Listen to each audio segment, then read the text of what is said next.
Greetings. I'm Dr. Darren L. Stanley. I would like to share my research with you. The predictive nature of stigma, shame resilience, and disease self-efficacy on HIV treatment adherence among Black Americans. This research was completed in February 2024. HIV epidemic began in 1981. More than 42.3 million people have died from HIV since the epidemic began in 1981. Let's try to put this in a perspective that will make it a little easier to understand or comprehend how many people have died and suffers at HIV. Using the 2020 census, U.S. Census, the city of New York's population is 8,804,190. That city has died 4.8 times, almost 5 times. The city of Los Angeles population is 3,898,747. That city has died 10.8 times, almost 11 times. The city of Chicago, Illinois, population 2,746,388. That city has died 15.4 times. We've made a lot of progress in the HIV area, however, most has been medical. The Joint United Nations Program on HIV and AIDS, called UNAIDS, and the World Health Organization, WHO, prior to July 2023, had an aggressive and honorable goal called 90-90-90. The goal was to make sure that 90% of the people infected with HIV knew their status. 90% of those would become treatment adherent, taking antiretroviral medication and seeing a doctor regularly, and 90% of those would achieve viral suppression. The 90-90-90 goal of UNAIDS and WHO was unmet. Nevertheless, in July 2023, UNAIDS and WHO launched a more aggressive goal called 95-95-95. And of course, that means that 95% of people infected with HIV would know their HIV positive status. 95% of those would become ART adherent, and 95% of those would achieve viral suppression. The government funding priorities has been outreach, PrEP, and single shot medications. Since 2018, the U.S. government has not invested significant funding toward research in HIV-related stigma, despite the UNAIDS HIV funding model outlining a need for stigma research. According to UNAIDS, the HIV treatment strategy model illustrates that HIV response in low-middle income families requires a government to invest more resources in societal factors for HIV eradication efforts. Problem statement. African Americans experience the highest rate of HIV infection in the United States, making up 47% of newly diagnosed patients. According to the CDC, HIV infection rates have decreased significantly among all demographics except African Americans. High infection rates can reflect poor adherence to antiretroviral therapy. In the U.S., most infections occur in the African American population, 47% of them. Comparative to white Americans, 26%, Hispanic Latino Americans, 24%, American Indians, Alaskan Natives, Asians, Native Hawaiian, Pacific Islanders, and people of mixed race, 3%. Gap in research. I have found no studies exploring HIV-related stigma, shame resilience, chronic disease self-efficacy, or treatment adherence predictability among Black Americans. The purpose of the study is to examine the strength of the relationships between independent variables or predictive variables, stigma, shame resilience, chronic disease self-efficacy, and the predictability of African Americans living with HIV treatment adherence to antiretroviral therapy. The research question that emerged from the gap in research: what is the relationship between stigma, shame resilience, chronic disease self-efficacy on HIV, ART treatment adherence among African Americans living with HIV? Hypothesis tested. There is no statistical significant relationship between stigma, shame resilience, and chronic disease self-efficacy on HIV/ART treatment adherence among African Americans living with HIV. The alternative hypothesis: there is a statistically significant relationship between stigma, shame resilience, and chronic disease self-efficacy on HIV/ART treatment adherence among African Americans living with HIV. Research method and design. This was a cross-sectional quantitative study. There are three independent variables. There are interval variables and a dichotomous dependent variable. It was a nominal variable. Cronbach alpha coefficient variation was reported to be 0.7 for each instrument. I used 4 instruments in the form of a single questionnaire to measure independent variables stigma, shame resilience, chronic disease self-efficacy, and a dependent variable treatment adherence. The stigma scale is an instrument used to measure HIV-related perceived stigma. The HRSA measures shame resilience. CDSE was measured using the HIV ACEs, and treatment adherence was measured using the SMOC. In addition to standardized tests used in the HIV service industry, these instruments are also used for clinical purposes. I obtained permission to use each instrument, and these measures have been validated. The theoretical lens that informed this research, this study, was protection motivation theory. The author of the theory was Ronald W. Rogers in 1975. Rogers was an admirer of Van Bandura social learning theory. And if you're familiar with that theory, you'll see you'll see the relationship between that theory and protection motivation theory. This theory says that when you take the cultural and family influences, a person does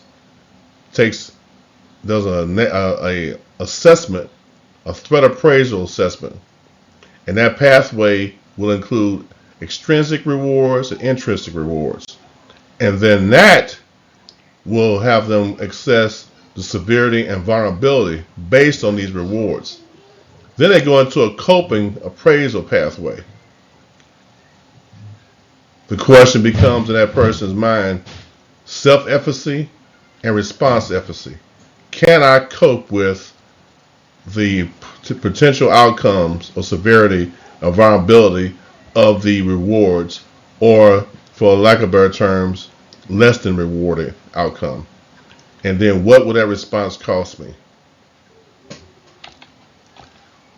So the threat evaluation, coping skill evaluation, and then that determines behavior and intent. It's a very, very strong model. HIV positive African Americans who have been prescribed antiretroviral therapy, ART, and receive HIV related services from a local infectious disease clinic or North Louisiana HIV and AIDS Resource Center, Region 7. That's where the samples came from. They came from Region 7, and that's North Louisiana. At the time of this study, there were 2,124 positive persons, according to Louisiana Department of Health Offices of Public Health, STD, HIV, and Hepatitis Program. I use a G-Power calculator to determine the effect size of 3 independent variables and one dependent variable, and the measurement for samples should be a minimum of 77 people. Alpha was set at 0.05 and power was set at 0.8. 88 qualified African American men and women took part in the study. Data collected: we had 52 adult black males, 36 adult black females. So of the participants, 59.1% were male and 40.9% were female. The sample was an accurate reflection of the targeted population. Table 4 at the bottom here provides us a demographic breakdown of participants. you see the male 52, female 36.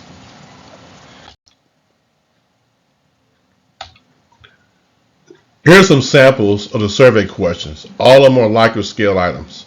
The first was a stigma scale, and the instrument was a 12-item instrument, and the Likert options are there: strongly disagree, disagree, agree, and strongly agree.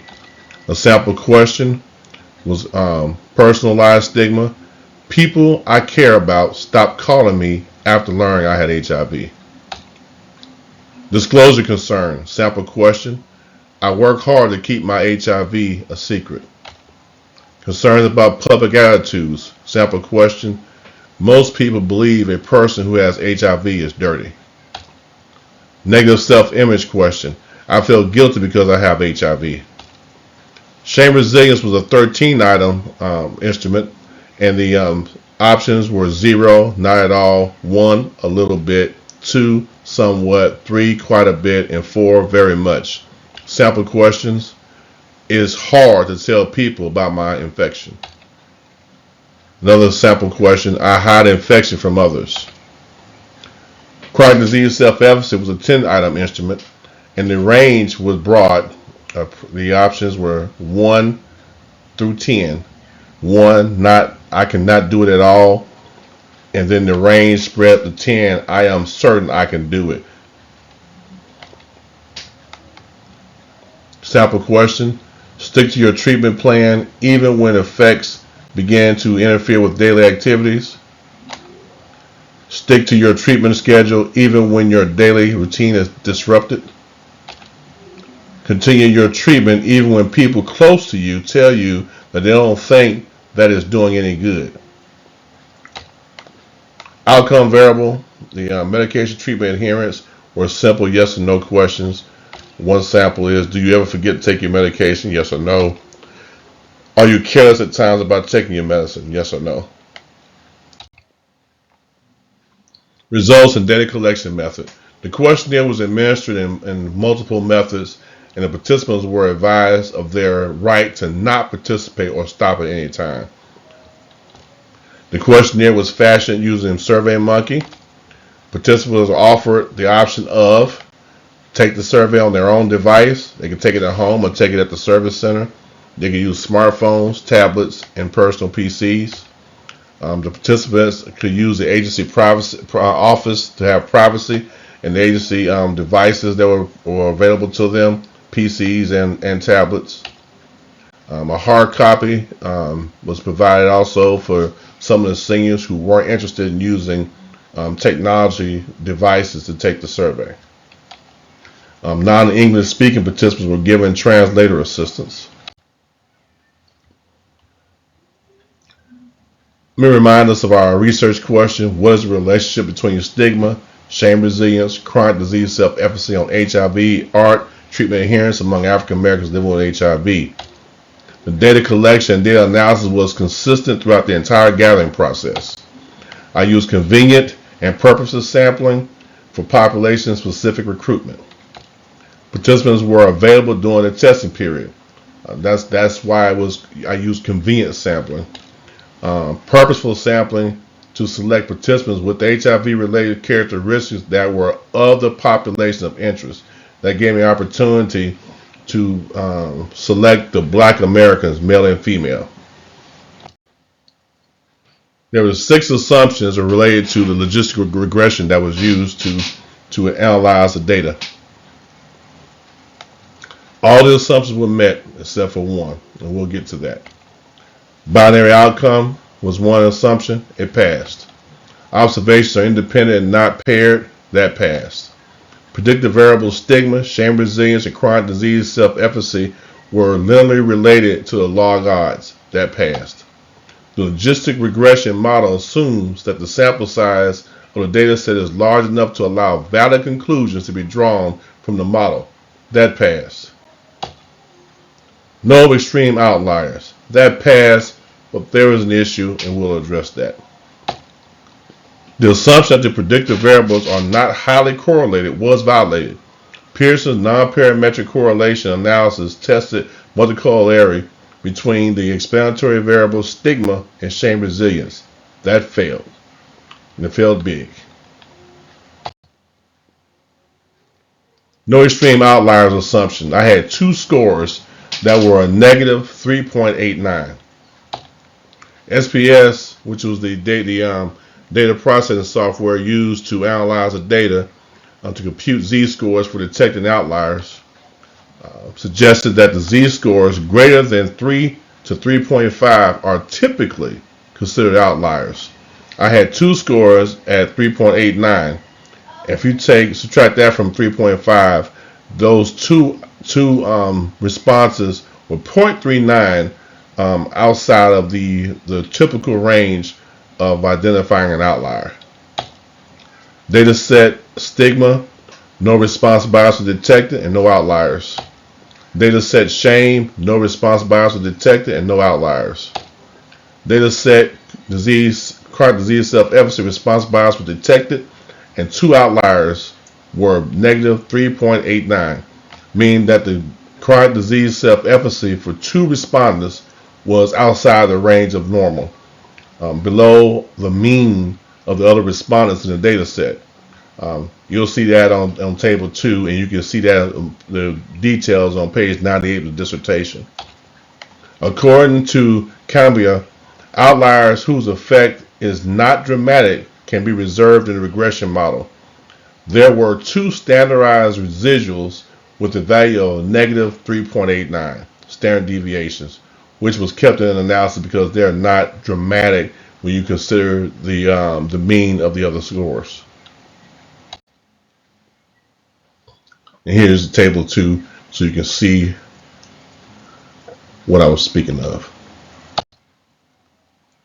Again, the research question: what is the relationship between stigma, shame resilience, and chronic disease self-efficacy on HIV ART treatment adherence among African Americans living with HIV? The assumption that the predictive variables are not highly correlated was violated. I told you we'd review that, and here we are.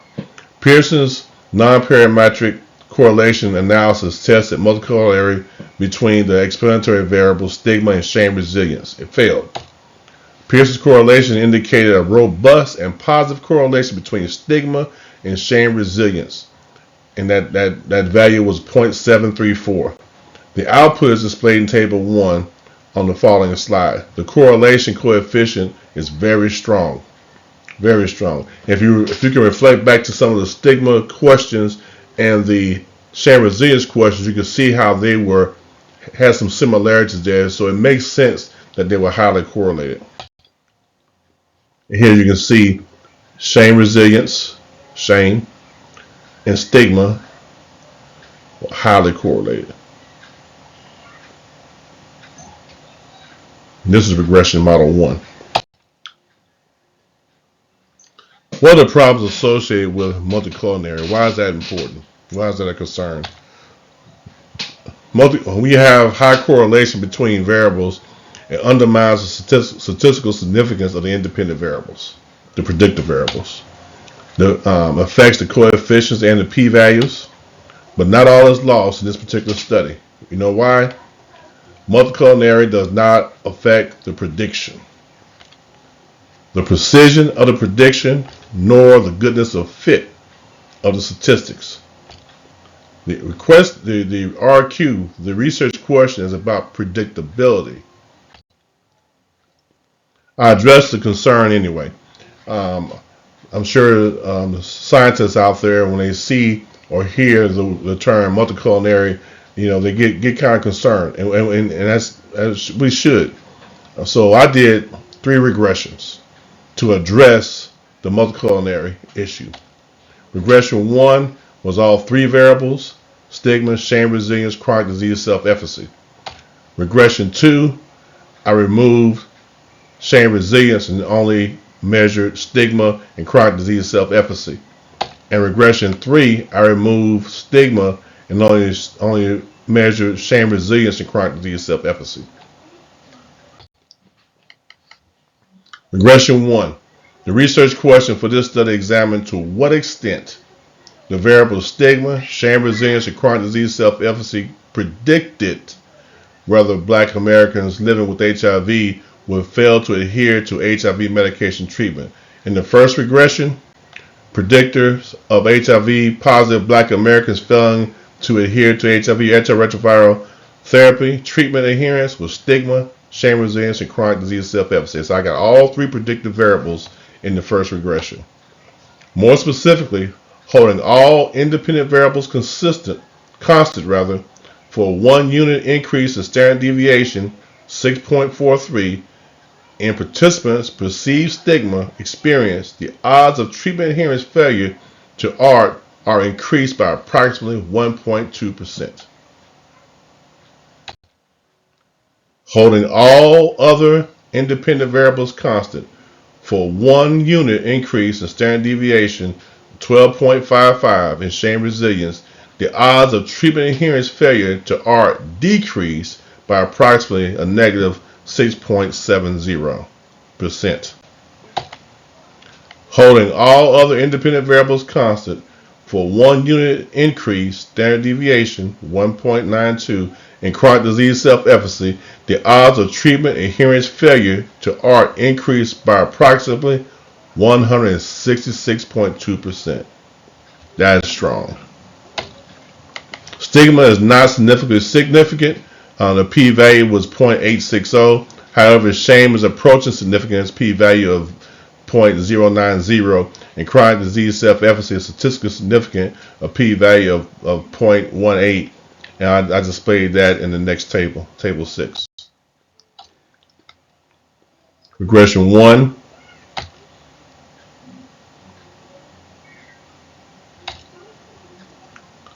When perceived stigma experience, standard deviation 6.43 went up. Treatment adherence failure went up. And predictability increased 1.2%. Shame resilience, standard deviation 12.55 when it went up. Treatment failure predictability went down, and predictability decreased by negative 6.7%. Chronic disease self-efficacy, standard deviation 1.92 when it increased. Treatment adherence failure predictability went up. Predictability increased 166.2%. Again, that is a very strong value. Now let's look at the model, the theoretical model, and how it overlaps with the science.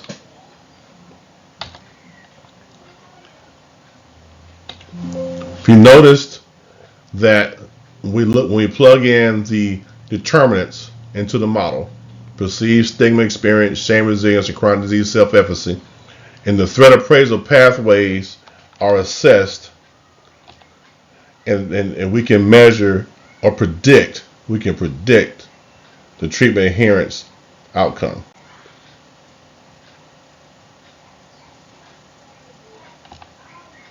Again, perceived stigma experience, shame resilience, chronic disease self-efficacy.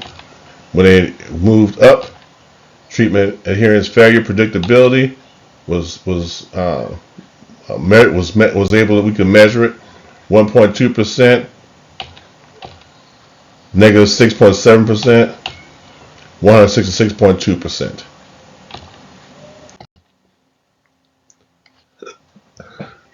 The ominous test of model coefficients, as you can see, the model was significant.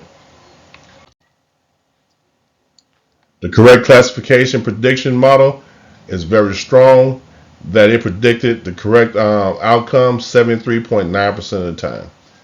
73.9% of the time. Variance in the model, goodness of fit. This is still the first regression.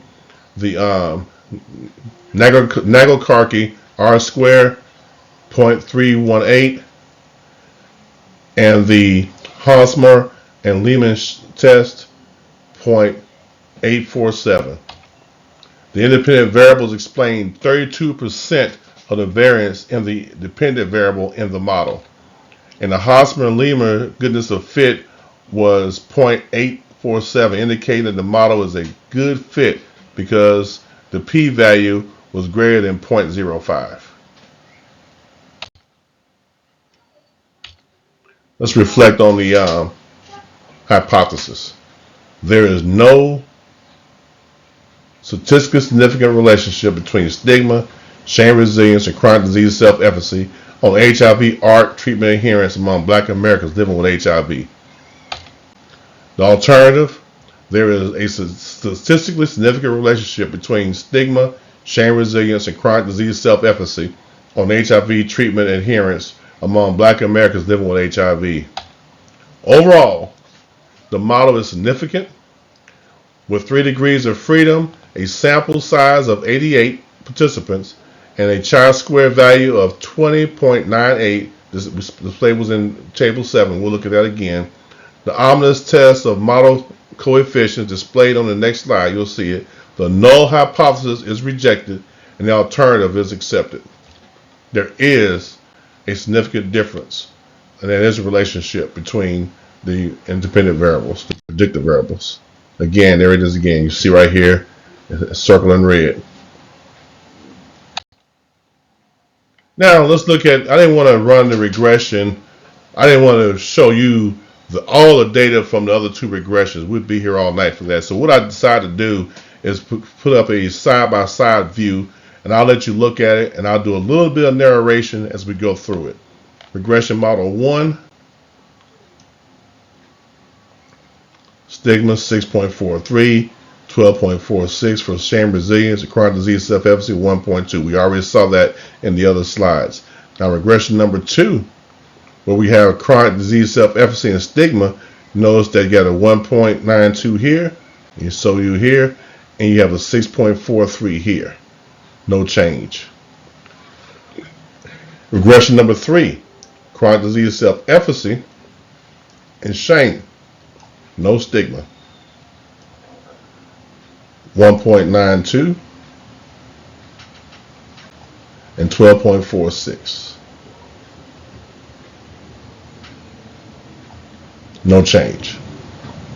So you can see why I ran the regression 3 times, and you can see why a predictor model, a predictor prediction study is different from any other study. Now looking at the regression models 1, 2, and 3, again another side-by-side perspective. We look at the variables in the equation, and you'll see that although there are some value differences, but nothing significant.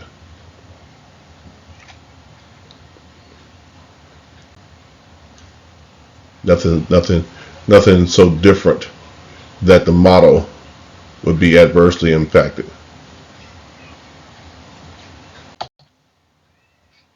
Regression 2, stigma and chronic disease self-efficacy as the predictor variables.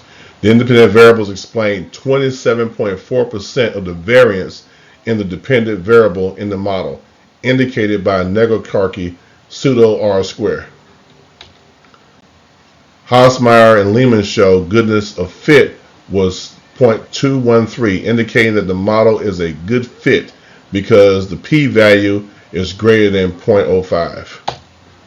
In regression number 3, shame resilience and chronic disease self-efficacy as the predictive variables, the independent variables explain 31.8% of the variance in the dependent variable in the model, indicated by a Nagelkarki pseudo R-square. And the Hausmeyer-Lehman show good of fitness was 0.87, indicating that the model is a good fit because the p-value was greater than 0.05. Again, here's another side-by-side visual of regression 1, 2, 3. 1, 2, 3.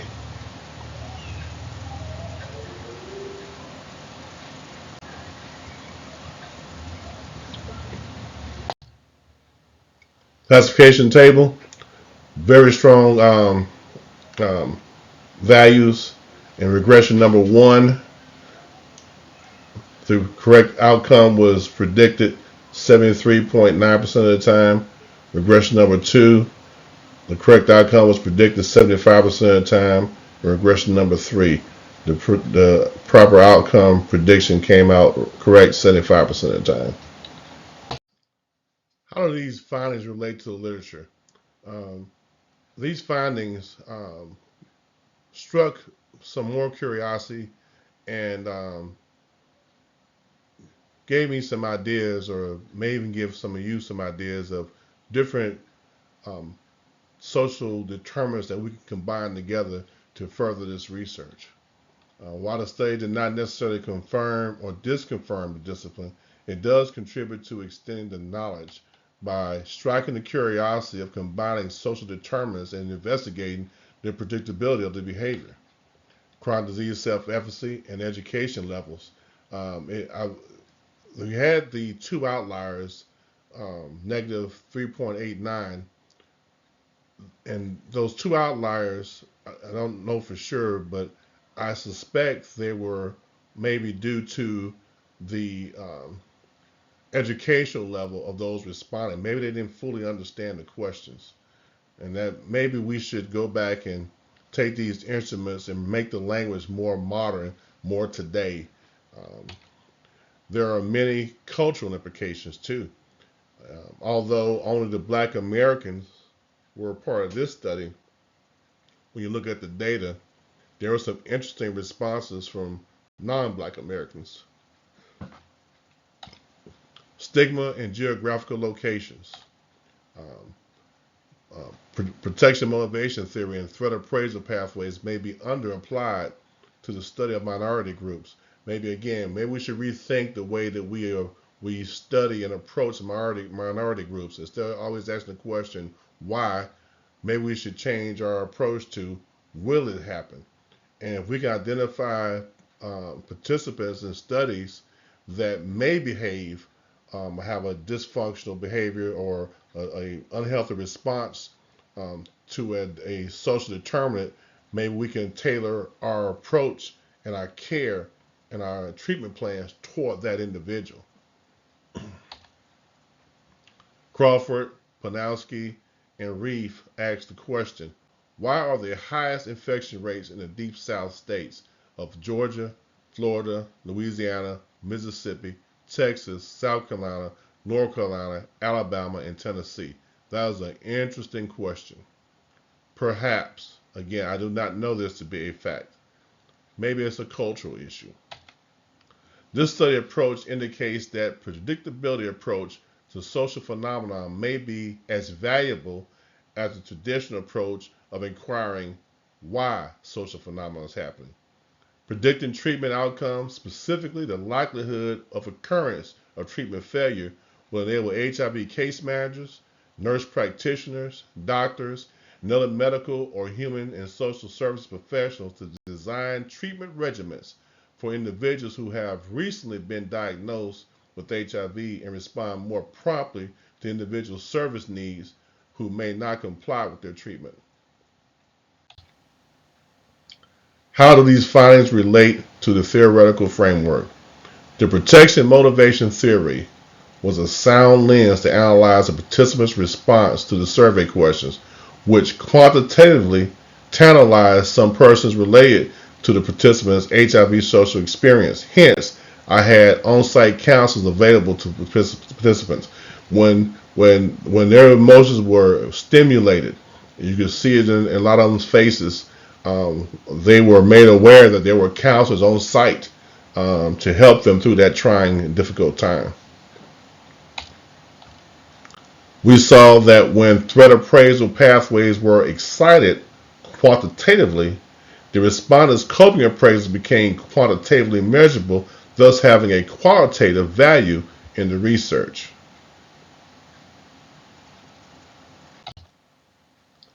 Study limitations. The generalizability is questionable.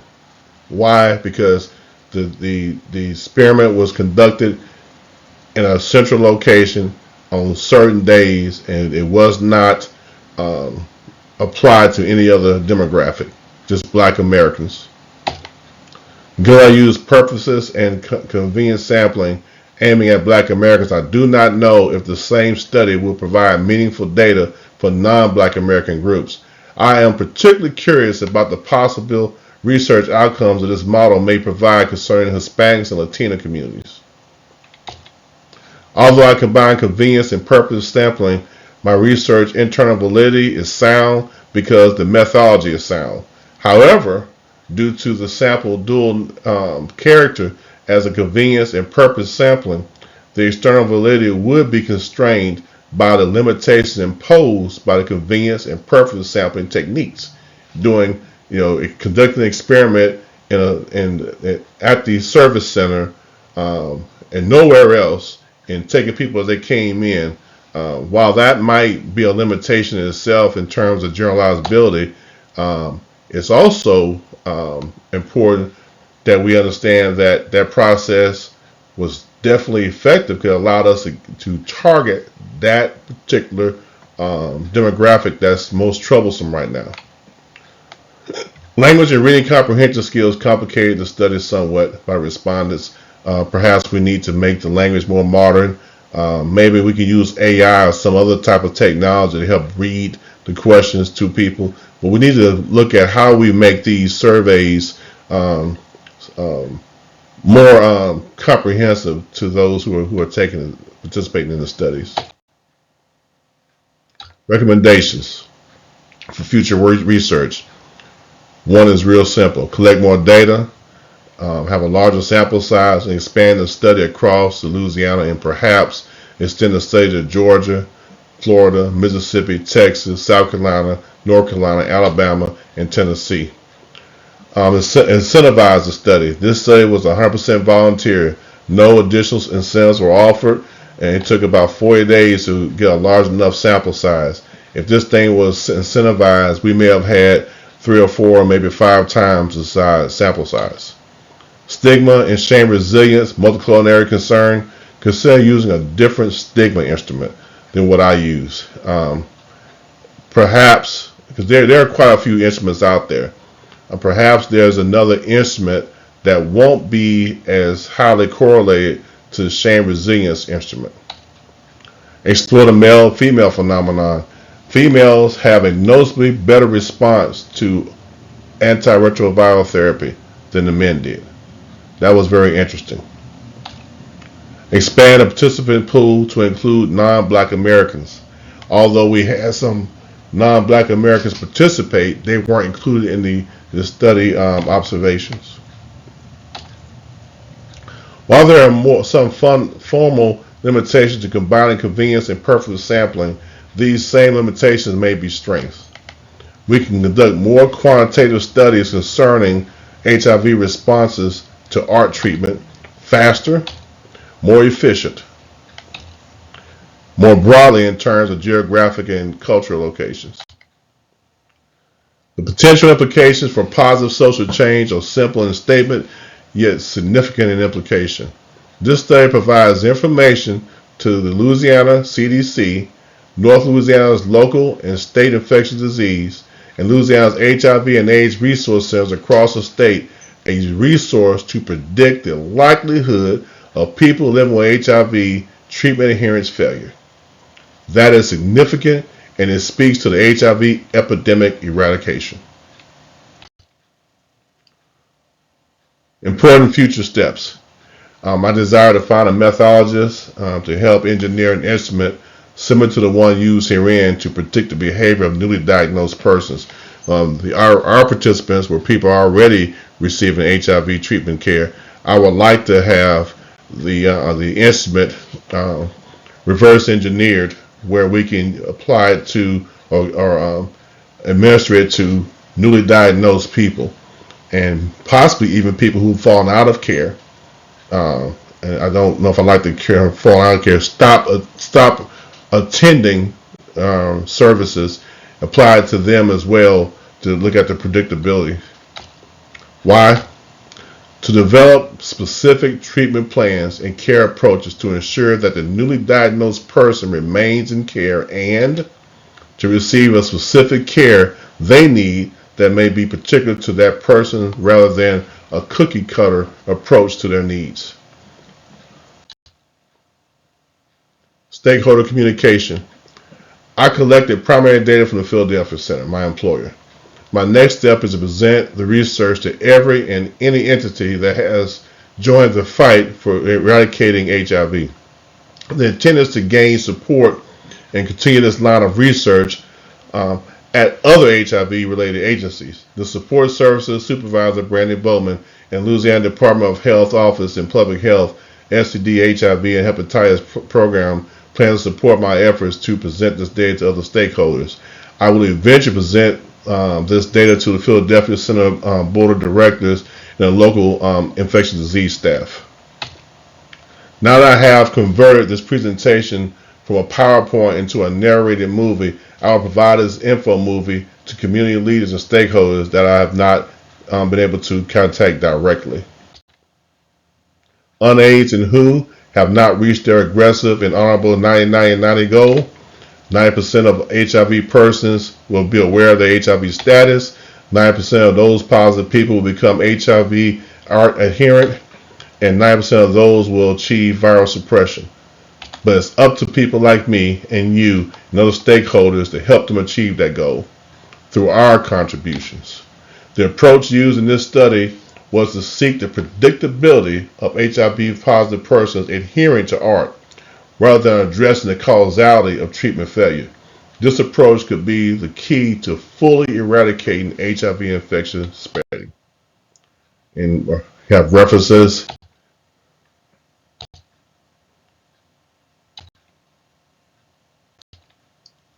And this is the end of the presentation.